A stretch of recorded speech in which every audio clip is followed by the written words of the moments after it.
and welcome. I'm going to be using different tags for this video, so for those of you who may have just stumbled upon it, know that this is not my usual content. And for those who are here for my usual content, know that this isn't it. Also, I realize that I'm going to talk about a few things that could be considered controversial, so you're just going to have to deal with that.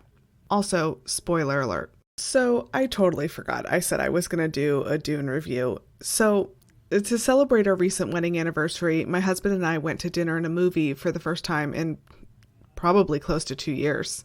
My husband loves Dune. He loves the book. He even likes the David Lynch 1984 movie version, which I'm going to tell you right now is both hilarious to watch, but also somehow incredibly boring. So when there first started being rumors of a new movie, my husband asked me to read the book. So this is a review of both the book and the newest movie. So the book was written by Frank Herbert. It came out as a 2-part series in 1965 and is now part of a larger body of work. There's now many Dune novels. I've only read the first one. Per the Wikipedia page, Dune has been cited as the best-selling science fiction novel of all time.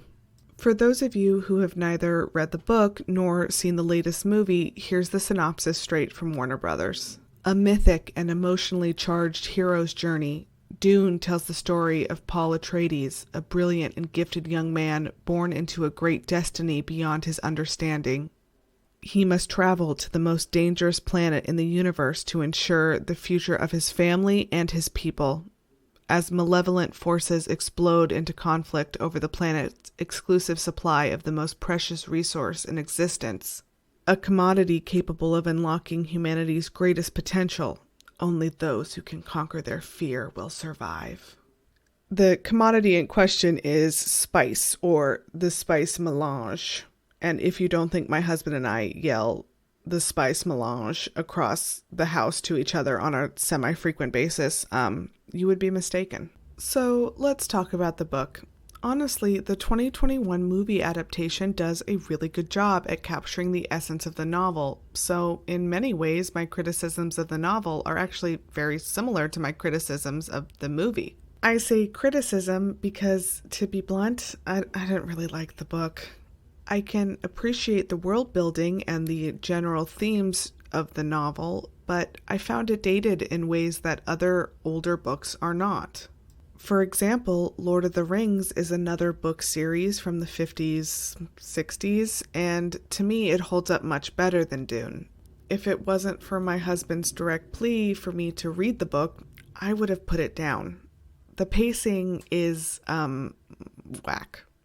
Unlike Tolkien's work, in which I find his verbose nature forgivable, there were many times reading Dune that I was screaming internally, "Get to the point."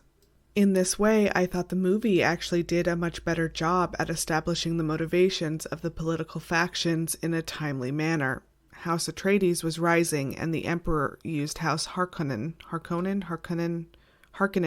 whatever, to put House Atreides down. The biggest problem for me in both the book and the movie is the main character, Paul Atreides, and this is where I'm going to get a little controversial. Paul is where I find the book to be the most dated. Paul is a white presenting, he's surrounded by ethnic sounding names, and his name is Paul, young male who we are expected to believe is exceptional. Like the entire plot of the book hinges on him being exceptional. Now, the author gives reasons why we should believe this, and there seem to be entire characters in the novel which seem to exist only to fawn over Paul Atreides.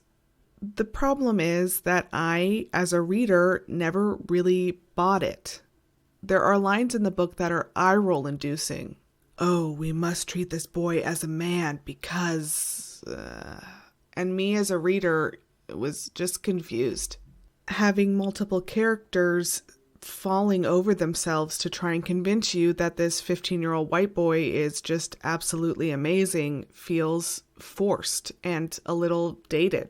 In a very small case study, because I only know less than a handful of women who have read the book, it seems that men like Dune better than women. And that's not really like a judgment thing. It's not necessarily a bad thing. It's just kind of interesting. My other biggest critique of the book, outside of pacing issues and not quite earning the payoff of Messiah Paul, is that the introduction of what I'm going to refer to as magic powers, that's not really the right term, always comes off a little jarring. The book spends a lot of time on the natural, the desert planet of Arrakis, and what severe water scarcity would mean for an entire culture. This is the best part of the book. But when you're focused on the desert and are suddenly reminded that Paul can command people with a special super voice, it's a little jarring. I'd also like to say that the plot armor for Paul takes away a lot of the kind of supposed payoffs or character building in both the book and the movie. We all know he's not going to die. And of course, he's an unnaturally good fighter because he's Paul Atreides. Like movies, novels depend just as much on the suspension of belief, and I found myself getting thrown out of the story repeatedly, which made reading it a bit of a chore. So this brings us to the 2021 movie. First, I would like to say that the movie itself is beautiful. It was always entertaining. The cinematography and the music is A+. And it has Oscar Isaac in it, which, I mean, come on. But for me, it fell into a lot of the same pitfalls as the book. The world building is excellent. The character building of Paul, again the main character, for me left much to be desired. In a lot of ways, it's one of the best book adaptations I've ever seen in that it captures the spirit of the book so well. After the movie, my husband, who knows I didn't really care for the book, actually laughed because he realized partway through I wasn't really going to like the movie because I didn't really like the book. And he wasn't wrong. It's a beautifully created world, marred by the reliance of old tropes to establish the main character. I think the movie actually fixed a lot of the pacing issues with the book. I like much more where they cut off the movie versus where they cut between part 1 and part 2 in the novel. I'm looking forward to the HBO Max series on the Bene Gesserit.